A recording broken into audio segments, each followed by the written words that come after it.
बहुत ही important role play करते हैं। तो आपको ग्रामर में टेंसेस अच्छे से आने चाहिए, इसलिए बिल्कुल बेसिक लेवल से पढ़ें। अगर आपको कंफ्यूजन है तो वीडियो को पूरा जरूर देखिए।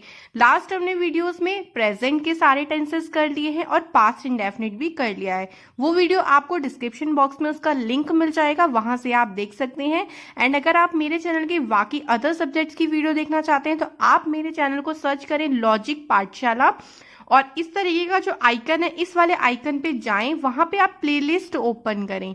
प्लेलिस्ट ओपन करने के बाद आपको काफी सारे सब्जेक्ट्स मिल जाएंगे। आपको जो भी सब्जेक्ट पढ़ना है आप पढ़ सकते हैं, चाहे वो करंट से रिलेटेड हो, जीके का कोई सब्जेक्ट हो, इंग्लिश का कोई सब्जेक्ट हो, आपको सारे सब्जेक्ट मिल जाएंगे। तो आप चेक करें जरूर वीडियोस। एंड अगर वीडियोस पसंद आए तो लाइक, शेयर और सब्सक्राइब करना बिल्कुल ना भूलें। स्टार्ट करते हैं वीडियो। सबसे पहले देखिए, किसी टेंस को पढ़ने से पहले आपको पता होना चाहिए कि उस टेंस की पहचान क्या है, किस तरीके से आप उस टेंस को पहचान सकते हो। तो हमारा जो टेंस है वो है पास्ट कॉन्टिन्यूअस टेंस। तो इसकी पहचान होती है कि वाक्य के अंत में रहा था, रही थी, रहे थे, इस तरीके के शब्द आते हैं। जैसे हमने प्रेजेंट में पढ़ा था ना, रहा है, ये दोनों चीजों में अंतर करना। प्रेजेंट में है आता है और पास्ट में हमेशा था आता है। तो हमें पास्ट के सेंटेंस पढ़ रहे हैं तो रहा था, रही थी, रहे थे, इस तरीके के शब्द आपको वाक्य के अंत में मिल जाएंगे। इसके बाद आपको दूसरी चीज पता होनी चाहिए कि उस टेंस का स्ट्रक्चर कैसे बनेगा, क्या उसमें हेल्पिंग वर्ब लगेगी और कौन सी उसकी मेन वर्ब लगेगी, ये दूसरी चीज आपको पता होनी चाहिए।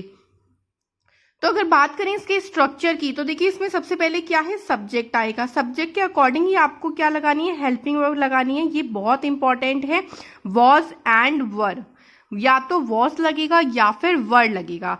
वॉज लगेगा हमेशा सिंगुलर के साथ, सिंगुलर मतलब एक वचन सब्जेक्ट के साथ, और जो वर लगेगा वो प्लूरल के साथ लगेगा, यानी बहुवचन कर्ता के साथ आपको वर लगाना है और सिंगुलर के साथ आपको वॉज लगाना है। इसके बाद ये भी इंपॉर्टेंट बात है कि वर्ब के फर्स्ट फॉर्म में आपको क्या करना है, आईएनजी का यूज करना है। जस्ट लाइक अगर आपने रीड लिखा है, रीड होती है फर्स्ट फॉर्म, आपको इसमें आईएनजी यूज करके ये वर्ब को वर्ब जो है वो यूज करनी है कॉन्टिन्यूअस के टेंस में। कोई सा भी टेंस हो, अगर वो कॉन्टिन्यूअस है, चाहे वो प्रेजेंट हो, पास्ट हो, फ्यूचर हो, हमेशा कॉन्टिन्यूअस वाले टेंस में आपको वर्ब में आईएनजी यूज हमेशा करनी ही है। सिर्फ टेंस के अकॉर्डिंग आपकी हेल्पिंग वर्ब चेंज होगी, लेकिन ये चेंज नहीं होगा, ये थोड़ा सा ध्यान रखें। देन आपके पास ऑब्जेक्ट और आप बाकी अदर वर्ड्स यूज कर सकते हैं। तो इस तरीके से इस टेंस का जो है वो स्ट्रक्चर है। आई होप सो सभी को स्ट्रक्चर समझ में आया। 2-3 बार आप पढ़िए और टेंसेस की प्रैक्टिस करें, ट्रांसलेशन करें। जितना ज्यादा ट्रांसलेशन करोगे उतना ज्यादा टेंस जो है वो क्लियर होंगे।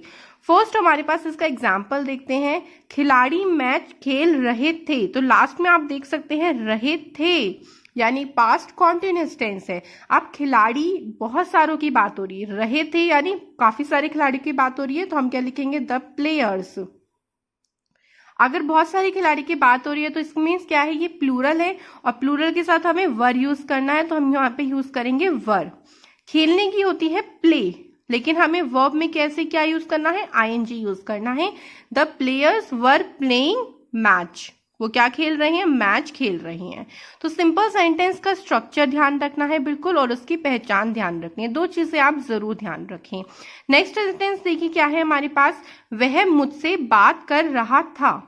वह मुझसे, तो वह की इंग्लिश होती है ही, वह हमारा सिंगुलर होता है तो हमें क्या लगाना है, वॉज लगाना है। उसके बाद वर्ब आएगी, तो वर्ब क्या है, बात करना। बात करना क्या होता है, टॉक। जैसे मैं बात कर रही हूँ, टॉक कर रही हूँ, तो टॉक में हमें क्या लगाना है, आईएनजी लगाना है। ही वॉज टॉकिंग, किससे बात कर रहा है, मुझसे बात कर रहा है, तो टॉकिंग टू मी आ जाएगा। ठीक है, तो आप यहाँ पे देख सकते हैं लास्ट में रहा था। वाक्य की पहचान समझ में आई। एक और सेंटेंस एग्जाम्पल में देखते हैं। वे मैदान में बैठकर अखबार पढ़ रहे थे, तो लास्ट में आप देख सकते हैं रहे थे आ रहा है। सेंटेंस का सब्जेक्ट है वे की इंग्लिश होती है दीज। ठीक है, सॉरी दे, वे का होता है दे। ठीक है, दे, उसके बाद दे हमारा प्लूरल होता है, तो दे के साथ आप वर्ब, हेल्पिंग वर्ब यूज करोगे, वर्ब। पढ़ रहे थे, पढ़ने की क्या होती है, रीड, एंड उसमें हमें क्या जोड़ना है, आईएनजी जोड़ना है।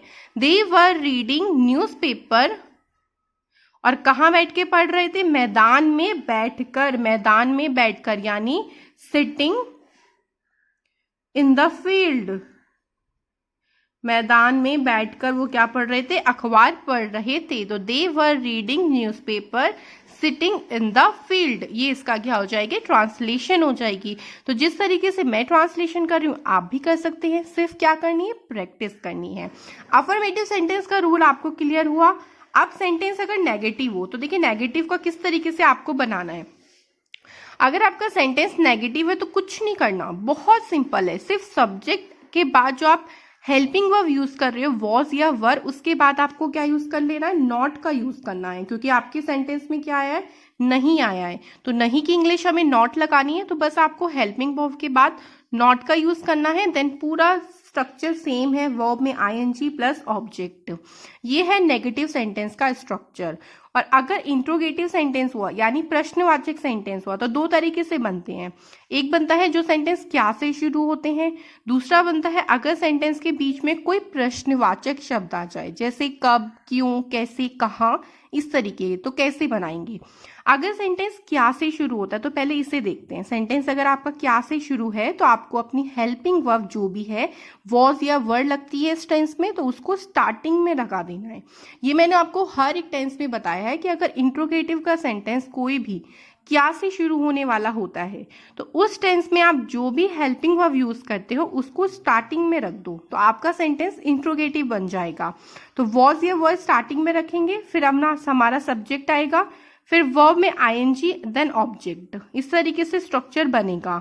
अगर सेंटेंस में क्वेश्चन वर्ड आ गया, कोई प्रश्नवाचक शब्द है, तो उसकी इंग्लिश पहले लगाएं सबसे पहले। तो सबसे पहले क्वेश्चन वर्ड लगेगा, फिर वॉज या वर अकॉर्डिंग टू आपके सब्जेक्ट के अकॉर्डिंग लगेगा। हमेशा वॉज वर्ड को अपने सब्जेक्ट के अकॉर्डिंग ही लगाना है। उसके बाद अगर आपके ये देखिए ये नेसेसरी नहीं है, कभी आप सोचे कि नॉट हमेशा लगाना ही है। अगर किसी भी सेंटेंस में प्रश्नवाचक वाले शब्द वाक्य है मान लीजिए आपका और उसमें नहीं आ जाता है तो उस नॉट को कहाँ लगाएंगे, इसलिए मैंने आपको ये बताया कि उस नॉट को हमेशा आप सब्जेक्ट के बाद लगाओगे। अगर यहाँ भी मान लीजिए नॉट आया है तो आप हमेशा सब्जेक्ट के बाद नॉट लगाओगे, और नहीं आया है तो नॉट मत लगाओ, सब्जेक्ट के तुरंत बाद आप वर्ब में आईएनजी लगाओ, देन ऑब्जेक्ट आपका आ जाएगा और लास्ट में आपका जो भी एक्स्ट्रा वर्ड है उन सब चीजों को आप लगा सकते हो। तो इस तरीके से सेंटेंस का स्ट्रक्चर याद रखने से ट्रांसलेशन बहुत ही इजी हो जाती है। अब इसका एग्जांपल देखते हैं कि किस तरीके से हमें इसको अप्लाई करना है अपने सेंटेंस में। फर्स्ट हमारे पास जो सेंटेंस है वो है लड़कियां स्कूल नहीं जा रही थी। तो आप सेंटेंस की पहचान देख सकते हैं, रही थी। तो कैसे बनाना है, लड़कियां यानी बहुत सारी की बात हो रही है तो गर्ल्स, एक गर्ल की बात हो रही गर्ल्स, फिर उसके बाद वर क्योंकि हमारा ये प्लूरल सब्जेक्ट है। उसके बाद नहीं है तो मैंने आपको बताया था वॉज या वर के बाद आपको नॉट का यूज करना है। जाने की गो होती है, गो में हमें आईएनजी फॉर्म यूज करनी है। Girls were not going to school, ये जो है वो हमारा नेगेटिव सेंटेंस बन जाएगा। बहुत इजी है, सिर्फ जो भी आप हेल्पिंग वर्ब लगाओगे उसके बाद नॉट लगा देना है नेगेटिव सेंटेंस में। सेम एक और एग्जाम्पल देखिए, बच्चे नदी में नहीं नहा रहे थे। तो सेंटेंस का पहचान आप देख सकते हैं, रहे थे आ रहा है, बच्चे यानी बहुत सारे बच्चों की बात हो रही है तो द चिल्ड्रन लगाएंगे। उसके बाद ये प्लूरल है तो हमें क्या लगा देना है, वर लगाना है। नहाने की क्या होती है, बात, और हमें हमेशा वर्ब की फर्स्ट फॉर्म में आईएनजी का यूज करना है कॉन्टिन्यूअस वाले टेंस में। तो द चिल्ड्रन वर बाथिंग, कहा ना वर नॉट, सॉरी नॉट हमारा रह गया था क्योंकि नहीं वाला सेंटेंस है, तो आपको वर के बाद यानी हेल्पिंग वर्ब के तुरंत बाद नॉट का यूज करना है। देन उसके बाद कहाँ नहा रहे थे, एक्स्ट्रा वर्ड बाद में आ जाएगा, इन द रिवर। तो the children were not bathing in the river, इस सेंटेंस की ट्रांसलेशन हो जाएगी। नेगेटिव वाले सेंटेंस में आपको हेल्पिंग वर्ब के तुरंत बाद ही नॉट का यूज करना है, लेकिन इंट्रोगेटिव में मत करना। इंट्रोगेटिव में आपको सब्जेक्ट के बाद नॉट यूज करना है, क्योंकि हेल्पिंग वर्ब हमारी स्टार्टिंग में लग जाती है, उसके बाद सब्जेक्ट आता है जैसे आप यहाँ देख सकते हैं, उसके बाद आप नॉट लगाना अगर प्रश्नवाचक में नहीं आता है तो। ये दोनों चीजों में ध्यान रखनी है। और एग्जाम्पल देख लेते हैं।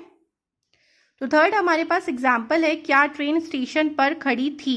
तो थी यहाँ पे आ रहा है, तो यहाँ पे हमारे पास क्या बन जाएगा, क्या क्या ट्रेन, ट्रेन तो हमारी सिंगुलर होती है तो हम क्या लगा देंगे, वॉज द ट्रेन। अब खड़ी थी, खड़ी थी की क्या हो जाएगी, स्टैंड। तो स्टैंड में हमें आईएनजी लगा देना है, स्टैंडिंग। और कहाँ खड़ी थी, स्टेशन पे खड़ी थी, एट द स्टेशन। ये हो जाएगा। सिर्फ हमने क्या किया, इंट्रोगेटिव सेंटेंस था, क्या से शुरू था, तो हमने अपने हेल्पिंग वर्ब को स्टार्टिंग में लगा दिया, बाकी सेंटेंस का स्ट्रक्चर वही था।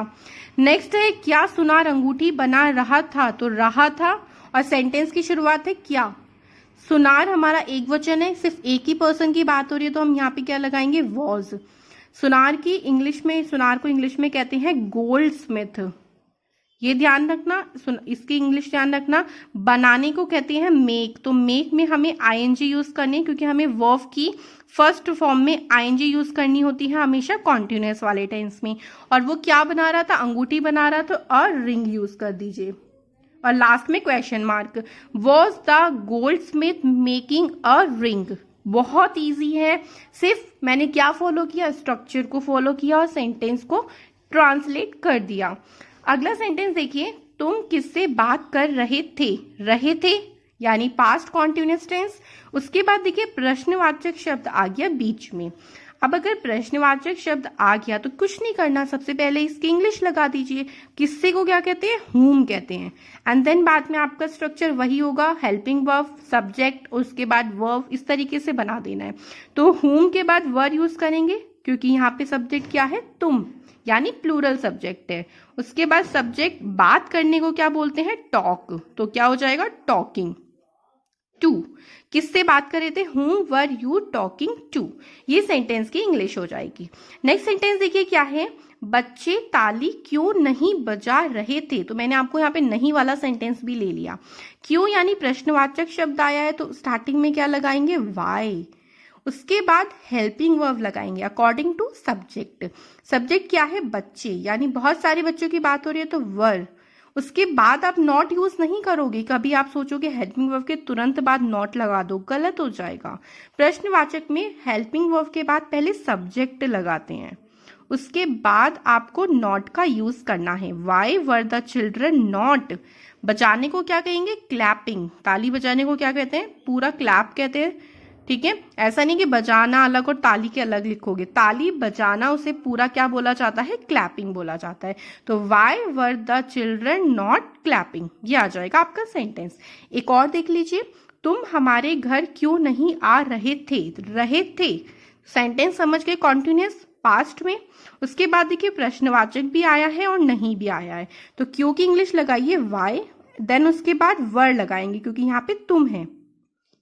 अब हेल्पिंग वर्ब के बाद नॉट नहीं लगाना, क्या लगाना है, सब्जेक्ट लगाना है, देन उसके बाद नॉट लगाइए। वाई वर यू नॉट, आने की क्या होती है, कम। कम में क्या लगाना है, हमें आईएनजी लगाना है। Why were you not coming to, हमारे घर के लिए क्या आ जाएगा, आर होम आ जाएगा। Why were you not coming to our home. इस तरीके से सेंटेंस बहुत इजी तरीके से बन जाएंगे। सिर्फ सेंटेंस में क्या चीज ध्यान रखनी है, देखिए दो चीज ध्यान रखिए। पहले चीज क्या है, सेंटेंस की पहचान कैसे, आप कैसे पहचानोगे कि अगर मैंने एक वाक्य लिख दिया तो पहले आपको ये पहचानना होगा कि ये कौन सा टेंस है। सेकंड, उस टेंस का आपको अगर स्ट्रक्चर पता है, स्ट्रक्चर में भी क्या क्या पता होना चाहिए, हेल्पिंग वर्ब कौन सी लग रही है और वर्ब की कौन सी फॉर्म यूज करनी है, फर्स्ट, सेकंड, थर्ड या फिर आईएनजी। ये दो चीज अगर ध्यान है तो कोई भी टेंस की ट्रांसलेशन मुश्किल नहीं होगी। तो आज हमने क्या पढ़ा, पास्ट कॉन्टिन्यूअस टेंस फिनिश हो गया हमारा। नेक्स्ट वीडियो में हम पास्ट परफेक्ट टेंस पढ़ेंगे। उसके बाद जब पास्ट के टेंस खत्म हो जाएंगे तब हम उसकी क्या करेंगे, एक्सरसाइज करेंगे। तो मिलते हैं नेक्स्ट वीडियो में। Thank you and all the best for your success.